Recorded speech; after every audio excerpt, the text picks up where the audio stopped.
मेरा नाम कीर्ति है और आज मैं आपको अपनी कहानी सुनाने वाली हूँ। मेरे पापा मुझसे बहुत प्यार करते थे, लेकिन जब मैं छोटी थी 8 साल की, तभी वो एक एक्सीडेंट में चल बसे। मेरी माँ ने उसके बाद दूसरी शादी कर ली। सच बताऊं तो मैं नहीं चाहती थी कि मेरी मम्मी ऐसा करें, लेकिन उस समय अकेली औरत, छोटी बच्ची, इसलिए मेरी माँ ने शादी की। मुझे मेरे सौतेले पिता बिल्कुल भी पसंद नहीं थे। मैं उन्हें पापा भी नहीं कहती थी। मम्मी ने कई बार कहा कि यह तुम्हारे पिता है, यही सच है। लेकिन मैंने नहीं माना। मेरे पिता तो इस दुनिया में नहीं है। यह तो सिर्फ मेरी माँ के पति थे, वो भी दूसरे। उनसे मेरा एक छोटा भाई भी है। वो एजेंसी का काम करते थे और अक्सर टूर भी किया करते थे। मेरे सौतेले पिता जब भी मुझसे बात करते या पास आते, मैं उनसे बात भी नहीं करती। आखिर ऐसा चलता रहा और मम्मी ने यह सब देखते हुए मुझे मौसी के यहाँ भेज दिया था पढ़ने। मेरा ज्यादातर समय वही निकला करता था। पढ़ाई के बाद मुझे एक लड़के राहुल से प्यार हो गया था। राहुल नया नया ही हमारे शहर में आया था और मौसी के घर के पास ही रहने भी आया था। करीब 6 महीने में ही मैं राहुल को प्यार करने लगी थी। मैंने सोच लिया था कि शादी उसी से करूंगी। वो उम्र में करीब मुझसे 5 साल बड़ा था, लेकिन प्यार में यह सब कहाँ देखा जाता है।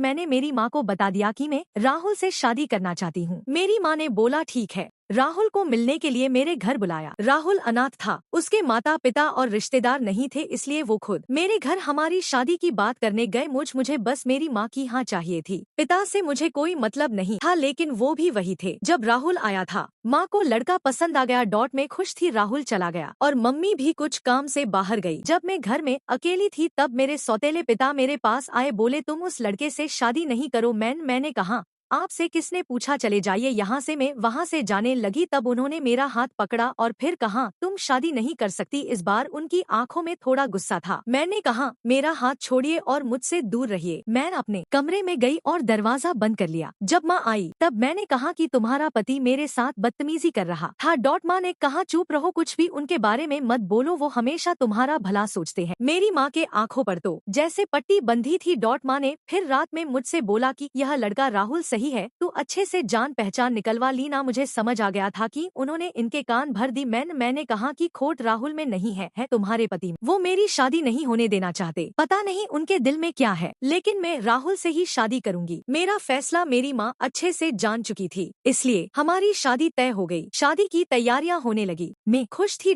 इस दौरान मैंने उनकी आंखों में अजीब से बेचैनी देखी। मुझे साफ दिखाई दे रहा था कि वो नहीं चाहते कि मेरी शादी हो। आखिर कौन बाप ऐसा सोचेगा, लेकिन वो पिता नहीं थे। आखिरकार शादी का दिन आ गया। सुबह मैं अकेले में राहुल से छत पर बात कर रही थी। जैसे ही मैंने फोन रखा, मेरे मुंह पर किसी ने पीछे से रुमाल रखा और मैं बेहोश हो गई। जब मुझे होश आया तब मैं एक कमरे में एक बिस्तर से बंधी थी।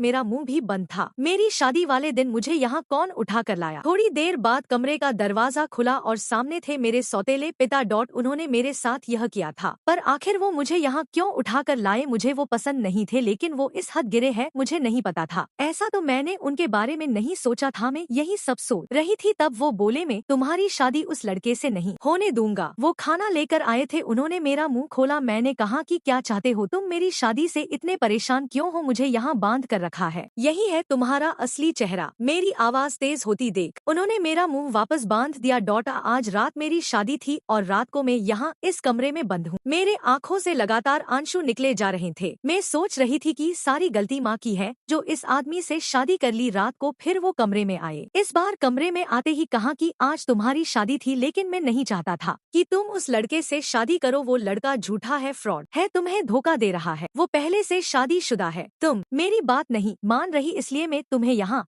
इस तरह लाना पड़ा, लेकिन तुम्हारे भले के लिए मैं कुछ भी करूंगा। मैं 3 साल पहले जब शहर के बाहर कुछ काम से गया था, तब मुझे यह लड़का होटल में एक लड़की के साथ दिखा था। मुझे इसलिए याद है क्योंकि वो लड़की मेरे जानने वाले दोस्त को जानती थी। उस समय उसने उससे बात की थी, तब भी वो चुप था और मुंह छिपा रहा था। जब तुम उसे घर लाई तब मुझे लगा यह वही है, इसलिए मैं तुम्हें मना कर रहा था। मैं जानता हूँ तुम मुझे अपना बाप नहीं मानती, लेकिन मैं तुम्हें हमेशा अपनी बेटी माना है और मैं करूँ जिसमें तुम्हारी भलाई हो। फिर चाहे तुम मुझे कुछ भी समझो, कुछ भी बोलो, उस लड़के की सच्चाई तुम्हें सुबह पता चल जाएगी। और तब तक मैं तुम्हें यही रखूंगा, और वहाँ से दरवाजा बंद करके चले गए। सुबह वो वापस आए, साथ में माँ भी थी। माँ ने पहले आते ही मेरे हाथ और खो। मैंने मम्मी से कहा कि देखो इस आदमी ने क्या किया। अभी तक मुझे उनकी बातों पर रद्दी भर भी विश्वास नहीं था।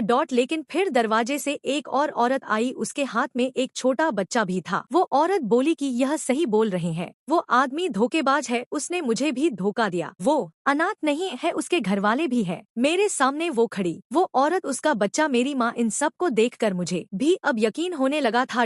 मैंने उसी समय राहुल को फोन लगाया, लेकिन उसका फोन ऑफ था। शायद उसे भी पता चल गया था कि उसकी सच्चाई सामने आ गई। उसके खिलाफ अब जो भी कार्रवाई होंगी वो पुलिस करेंगी। मेरे पिता उसके बाद भी मुझसे बात नहीं कर रहे थे, वो ऐसे ही रह रहे थे जैसे पहले, जैसे कुछ हुआ ही ना हो। 5 दिन बाद ही उनका बर्थडे था। मैंने पहली बार केक बनाया और उन्हें सरप्राइज दिया। उन्हें बोला हैप्पी बर्थडे पाप। मेरे ऐसा बोलते ही उनकी आंखों में आंसू आ गए। इतने सालों से दबा रखे थे शायद। बोले बेटा बस अब मुझे जिंदगी से कोई शिकायत नहीं, अब मुझे कुछ नहीं चाहिए। तुमने मुझे पापा कहा, बस इतना ही मैं सुनना चाहता था। तब मुझे समझ आया कि मैं कितनी कच्ची हूँ इंसान पहचाने में। घर में मेरे सामने मुझे इतना प्यार करने वाले पिता थे, उनका मैंने कभी सम्मान नहीं किया, और बाहर उस राहुल की झूठी बातों में आ गई। मेरे पिता ने ना सिर्फ मेरी लाइफ बचाई, बल्कि मुझे यह भी बताया कि मैं कितनी गलत थी। इसी तरह की अच्छी कहानियाँ आप यहाँ पर पढ़ सकते हैं। यहाँ उपस्थित शिक्षाप्रद कहानियाँ आपका मनोरंजन करने के साथ दिशा भी देंगी। तो बने रहिए हमारे साथ और हमारे प्रयास को